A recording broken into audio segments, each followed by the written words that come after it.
Good evening. This is All India Radio and I am Nishit Kumar, and with me is Renuka RS with the evening news.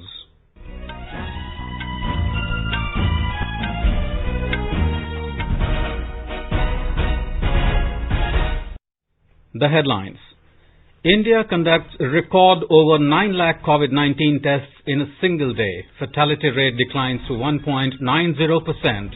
Banks approve loans worth 1,50,000 crore rupees to mitigate COVID-19 distress. Government sanctions 1 crore 22 lakh Kisan credit cards with credit limit of over 1 lakh crore rupees as part of Atmanirbhar Bharat. Over 11 lakh Indians stranded abroad repatriated by different modes under Vande Bharat mission so far. And in tennis, India's Sumit Nagal takes on Swiss Stanislas Wawrinka in quarterfinals at Prague Challenger Tournament.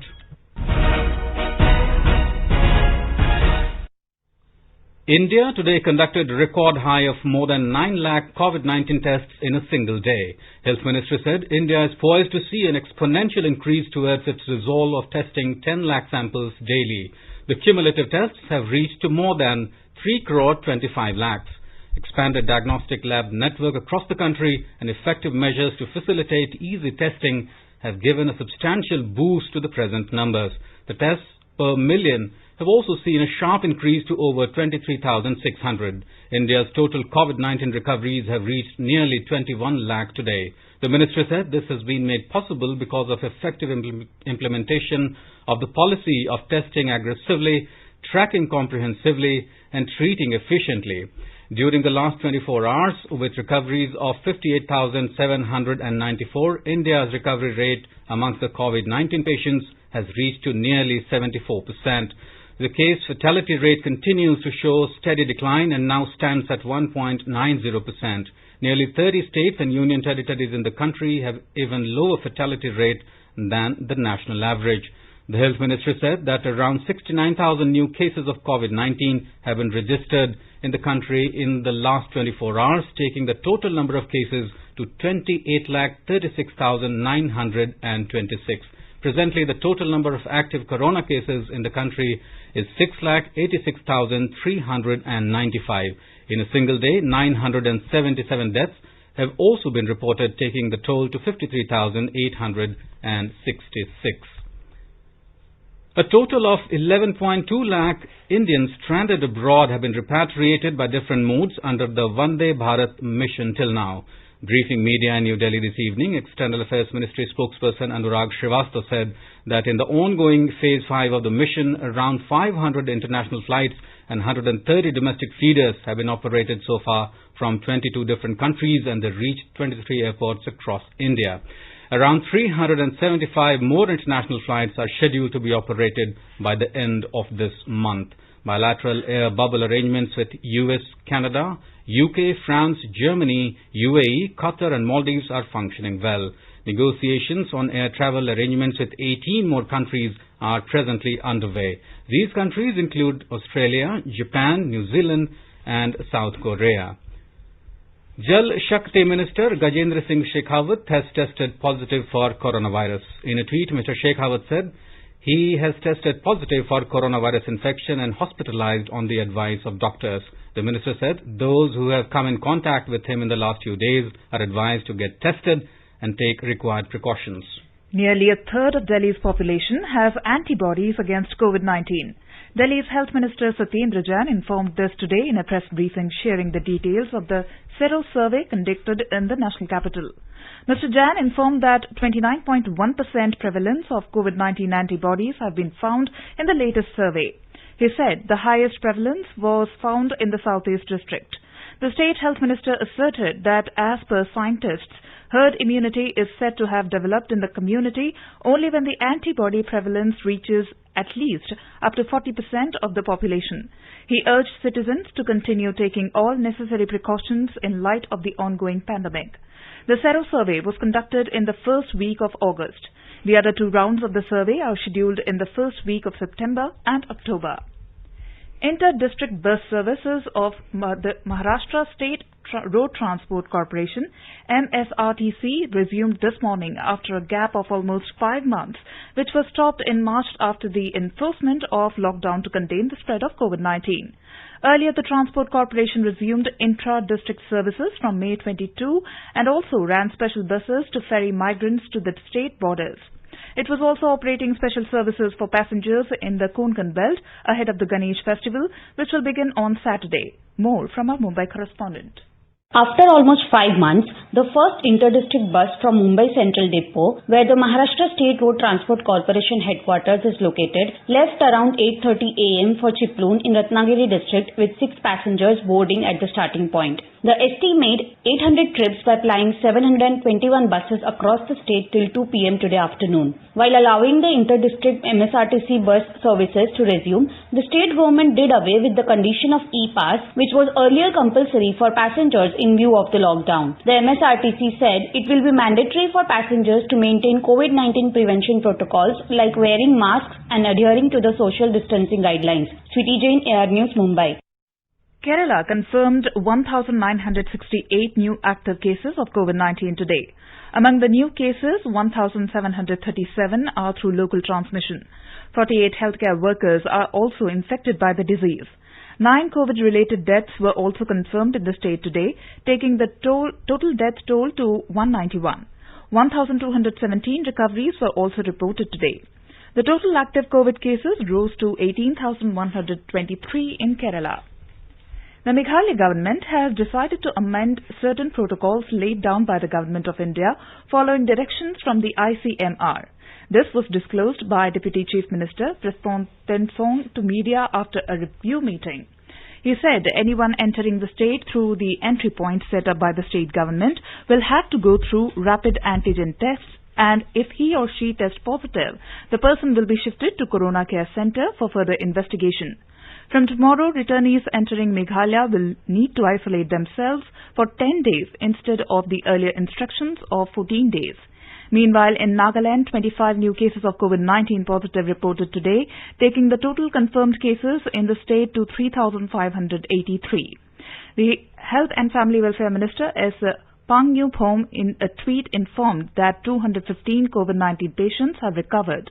With this, the total active cases in the state stand at 1,648, while 1,921 people have recovered. So far, 7 persons have succumbed to the infection.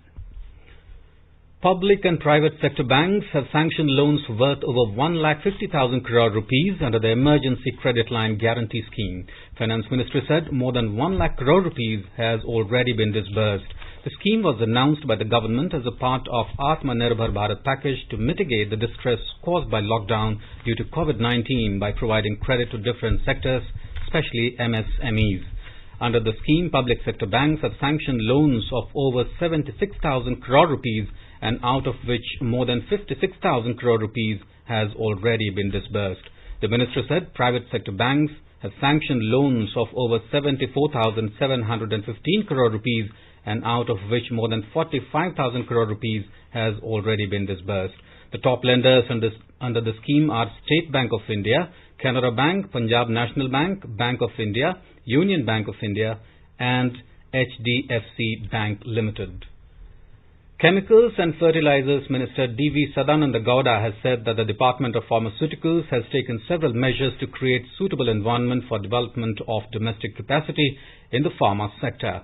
He said Prime Minister Narendra Modi has recently said that India's pharma industry is an asset not just for India but for the entire world, and has played a leading role in reducing the cost of medicine, especially for the developing countries.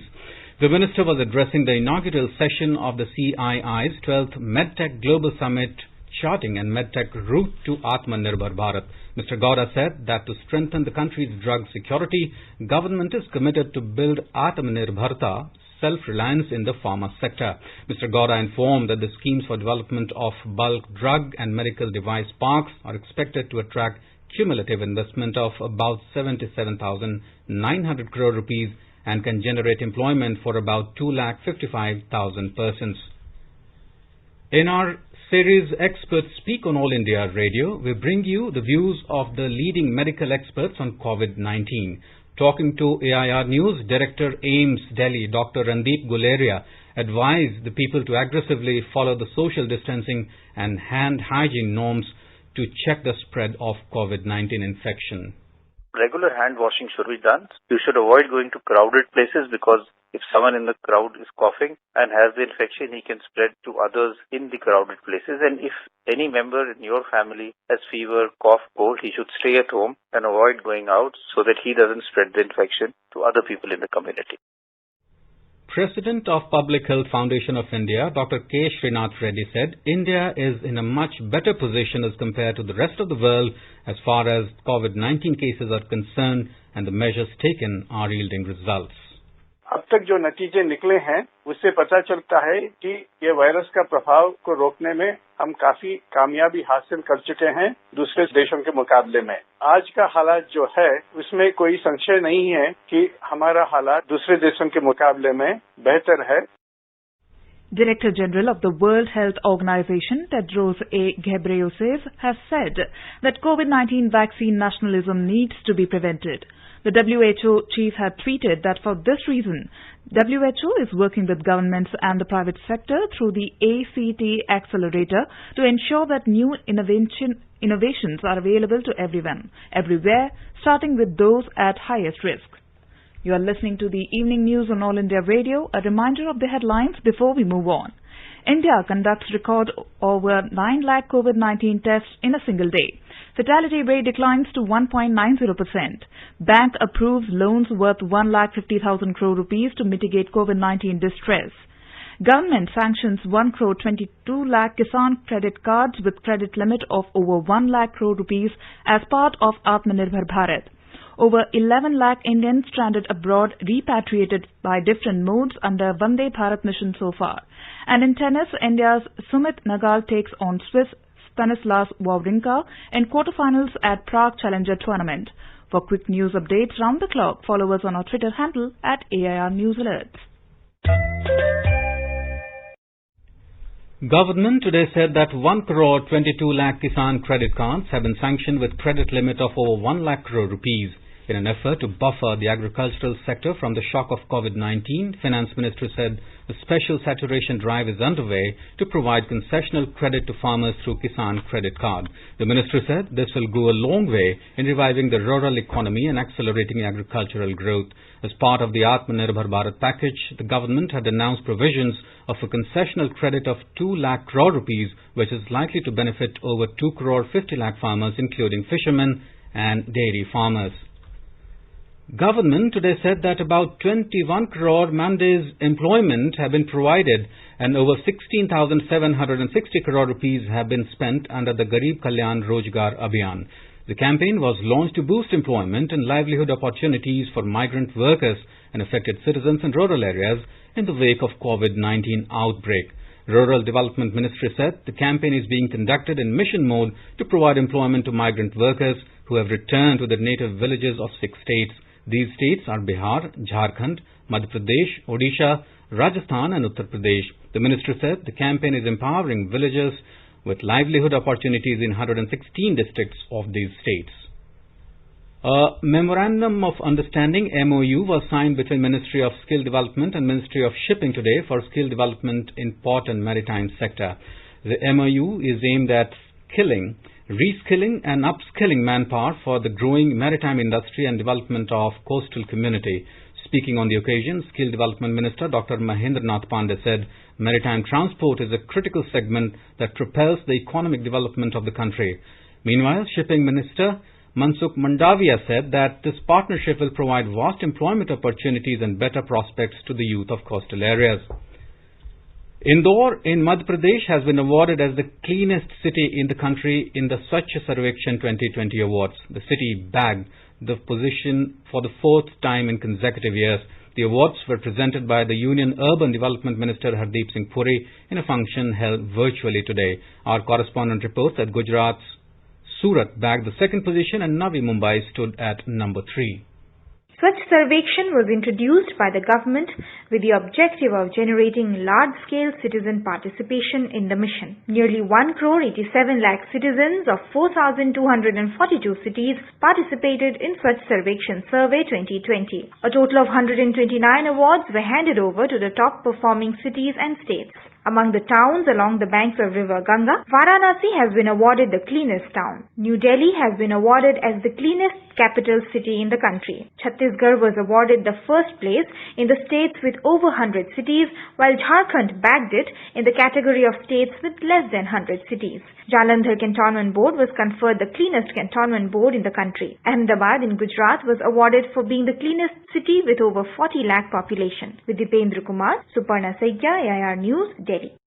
Last month, the Ministry of Housing and Urban Affairs had launched the 6th edition of the survey, Swachh Sarvekshan 2021. Surat, Ahmedabad, Rajkot and Vadodara of Gujarat figured in top 10 as the cleanest city of the country in the Swachh Sarvekshan 2020 awards. A detailed report from our Ahmedabad correspondent. Surat city jumped to second position while Ahmedabad, Rajkot and Vadodara got the 5th, 6th and 10th position. Surat Municipal Commissioner Bancha Nidhi Pani congratulated all stakeholders including cleaning staff. He expressed the hope that with constant efforts, Surat will definitely get the first position in the future. Ahmedabad Mayor Bijalben Patel also congratulated the people for this remarkable achievement. After getting 6th position, Rajkot Mayor Binaben Acharya also congratulated the people of the city. She appealed to the people to work hard for getting first position in future. Yogesh Pandya, AIR News, Ahmedabad. The online nomination process for Sardar Patel National Unity Award, the highest civilian award in the field of contribution to the unity and integrity of India, has now been extended till 31st October this year. The nominations are being received online on the Home Ministry website www.nationalunityawards.mha.gov.in. Union Minister Ravi Shankar Prasad today announced the results of Grand Challenge for Developing Video Conference Solution. Announcing the winners of the Grand Challenge, he expressed delight that Indian entrepreneurs and innovators have responded to the clarion call for Atmanirbhar Bharat and have come up with some world-class video conferencing solutions in a short span of 4 months. He said the government is committed to develop India's software product and mobile app economy in a big way, and efforts like this will go a long way in that direction. Ministry of Electronics and Information Technology had announced an innovation challenge for development of a video conferencing solution under the Digital India Initiative on 12th April. The innovation challenge was open for participation from industry, startups and individual experts. Alapura-based Tech Gensia Software Technologies Private Limited has been declared as winner. Sikkim is the country's first state to officially adopt organic farming in 2003 and to convert entirely into organic in 2016. This resulted in benefits such as sustenance of soil fertility, protection of environment and greater adoption of farming as a profession due to high demand. Overall, organic farming has emerged as an example of self-reliance in the small Himalayan state, bringing it global recognition. In January 2016, Prime Minister Narendra Modi declared Sikkim as India's first organic state. Adoption of bio-villages, subsidized rural and vermin compost pit construction, use of biofertilizers, availability of certified organic manure, local seed production, farmer training and awareness campaigns, and certification of organic products were key highlights of the Sikkim Organic Mission. Adoption of organic farming has resulted in benefits such as rewarding and sustainable farming, leading to self-reliance, preventing soil loss and leaching of minerals, balanced ecology, improved agro-biodiversity, and lower risk of ailments associated with chemicals. Bhimlal Pandey speaks about its benefits, especially self-reliance and increased income. जब से मैंने जैविक खेती करना शुरू कर लिया तब से आमदनी में दोब्बर फायदा होने लगा। लगभग 50% ज्यादा मुझे मुनाफा मिला है। गाय पालन से श्वेत क्रांति के क्षेत्र में जो सरकार का अभियान है तो एक तरफ गाय का दूध से भी मेरा घर का जीविका चलना शुरू हो गया। During the COVID-19 pandemic, Sikkim has continued to register greater agricultural production, which has helped avoid supply shortages of milk and vegetables even during the lockdown. Increased organic farm output from within Sikkim has also resulted in lower reliance on imports from neighboring states. Organic farming practices have helped promote tourism and opened up additional business opportunities, making Sikkim an example in organic farming for the entire Northeast and other aspiring states. With Diluram Dulal, Saikat Sarkar from Gangtok for AIR. In Leh district of the Union Territory of Ladakh, National Rural Livelihood Mission NRLM is empowering women's self-help groups. More from our Leh correspondent.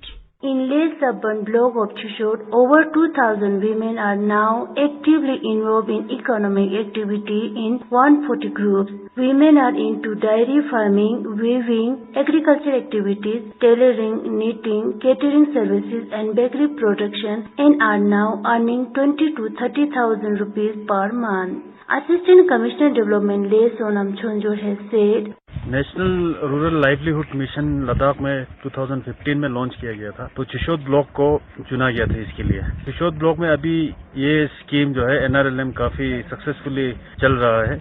इसमें self help groups होते हैं women, तो उनको NRLM में training दिया गया था। Saving कैसे करना है, ट्रांजैक्शन कैसे करना है, वो सेविंग का आधार डालना, बैंक ट्रांजैक्शन का, लोन कैसे टाइमली रीपे करना है, उस टाइप का आधार डालना, तो वो सब ट्रेनिंग देके उसके बाद गवर्नमेंट जो है इसमें इनको 15,000 का रिवॉल्विंग फंड देता है हर एसएचजी को।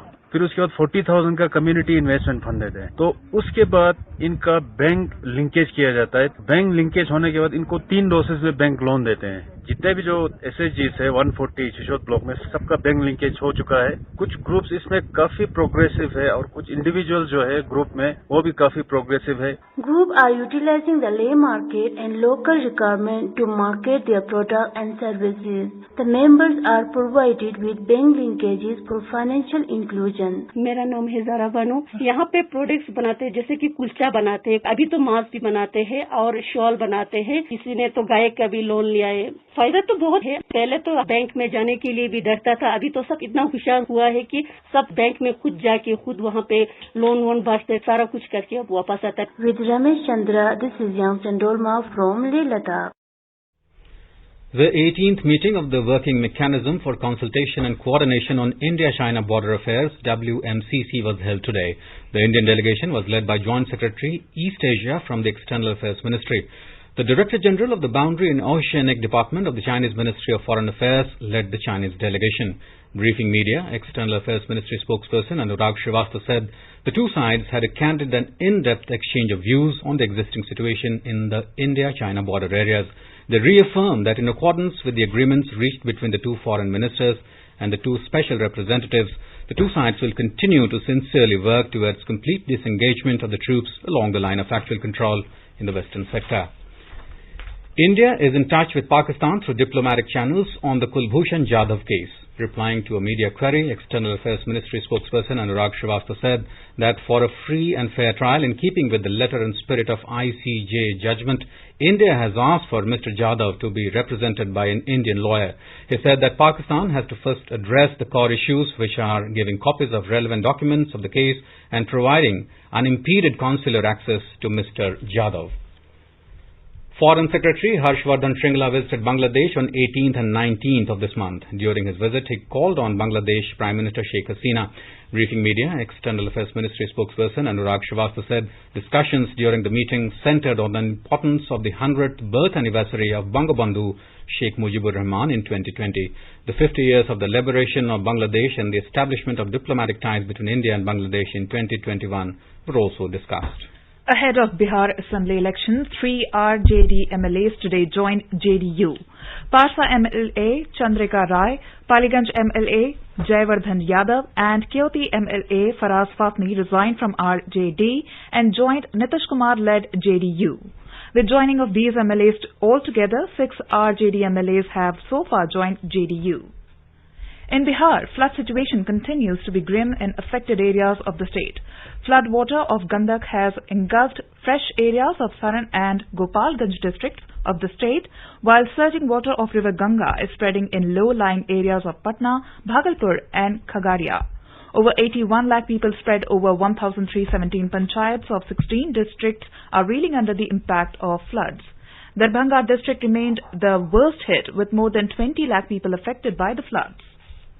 The well-marked low-pressure area now lies over north interior Odisha and adjoining Jharkhand with associated cyclonic circulation. In addition, a fresh low-pressure area is likely to develop over the northwest Bay of Bengal and its neighbourhood around the 23rd of this month. As a result, southwest monsoon has been vigorous over Odisha for quite some time now. Due to the impact of repeated cyclonic formations over the Bay of Bengal, many parts of Odisha have been well drained, with extremely heavy rainfall over the districts of north and south interior areas. While Salehpur in Cuttack district has recorded a high of 30 centimeter rainfall, many other areas have received rainfall ranging between 7 to 30 centimeters. The Met Department has issued a red warning of heavy to very heavy rainfall at one or two places over Koraput, Navrangpur, Malkangiri and Sundargarh districts during the next 24 hours. In addition, orange and yellow warnings indicating advisory preparedness have also been issued for clusters comprising 7 to 8 districts each. Fishermen have been warned against venturing into the sea along the north coastal Odisha during the next 24 hours. Girish Chandra Das, EIR News, Bhubaneswar. In Maharashtra, the widespread rains which have been lashing several parts of the state in the last few days has helped in increasing the water levels in dams and reservoirs, thereby resolving the water woes. U.S. Senator Kamla Harris has accepted her nomination for the U.S. vice presidential candidate for Democratic Party. In her acceptance speech, she said that she was honored to accept the nomination for Vice President of the United States. Nomination for Vice President of the United States of America. I do so committed to the word that teaches me to walk by faith and not by sight, and to a vision passed on through generations of Americans, one that Joe Biden shares. A vision of our nation as a beloved community where all are welcome, no matter what we look like, no matter where we come from or who we love. Taking the names of George Floyd, Breonna Taylor, Kamala said they have got to do the work to fulfill that promise of equal justice under law, adding that none of us are free until all of us are free. Details from our correspondent. The acceptance speech of Kamla Harris had all the ingredients for the launch of a vice presidential candidate of world's largest democracy. From the values she was taught by her mother, her fight for children, survivors of sexual assault, struggle by women for centuries, to pulling up Trump for leadership failure. Kamla said her candidature was a testament to the dedication of generations before her, who believed fiercely in the promise of equality, liberty and justice for all. On fighting racism, she said, virus has no eyes, but it knows how we treat each other, adding that there is no vaccine for racism. She said she was committed to the values of her mother and Joe Biden's vision, where all are welcome despite their looks and their origin. Prior to Kamala Harris's speech, former Democrat President Barack Obama addressed the convention. He asked people to believe in Joe Biden and Kamala's ability to help make U.S. a better country. Tripti Srivastav, AIR News. India's Sumit Nagal lost to world number 17 and three-time Grand Slam winner Stanislav Wawrinka from Switzerland in the quarter-final of the Prague Challenger tennis tournament today. Nagal made an emphatic start, winning the first set 6-2 in 36 minutes. In the second set, however, Wawrinka fought back to claim the set 6-0. The Swiss continued to assert his domination, winning the match 2-6, 6-0, 6-1. Now let us take a look at the weather forecast for tomorrow. On to the north, in the Union Territory of Jammu and Kashmir, the minimum temperature will be 25 degrees Celsius in Jammu, while the maximum will be around 34 degrees. The city will have partly cloudy sky with possibility of rain or thunderstorm or dust storm. In Srinagar, the minimum temperature will be around 19 degrees, while the maximum will be 30 degrees. The city will have generally cloudy sky with possibility of development of thunder or lightning. Ladakh will have partly cloudy sky with possibility of rain or thunderstorm. In Gilgit, the temperature will hover between 18 and 36 degrees Celsius. It is likely to experience thunderstorm with rain. In Muzaffarabad, there will be thunderstorm with rain. The temperature will hover between 20 and 35 degrees. In Dehradun, the temperature will hover between 24 and 32. In Chandigarh, the temperature will be around 26 and the maximum will be around 31 degrees. Prime Minister Narendra Modi lauded cricketer Mahendra Singh Dhoni for his contribution to cricket. In a letter to Dhoni, Mr. Modi said that Dhoni will not be remembered merely for his career statistics or specific match-winning roles. He said, rising from humble beginning in a small town, Dhoni shot to fame in the world and made a name for himself. Prime Minister said Mahendra Singh has made India proud. Affectionately addressing as Mahendra in the letter, Mr. Modi also praised Dhoni for his hard work and sacrifice. And now, before we end the bulletin, the headlines once again. India conducts record over 9 lakh COVID-19 tests in a single day. Fatality rate declines to 1.90%. Banks approve loans worth 1,50,000 crore rupees to mitigate COVID-19 distress. Government sanctions 1 crore 22 lakh Kisan credit cards with credit limit of over 1 lakh crore rupees as part of Atmanirbhar Bharat. Over 11 lakh Indians stranded abroad repatriated by different modes under Vande Bharat mission so far. And in tennis, India's Sumit Nagal lost to Swiss Stanislas Wawrinka 2-6, 6-0, 6-1 in the quarterfinals at Prague Challenger tournament. And with that, we end the evening news. Good night.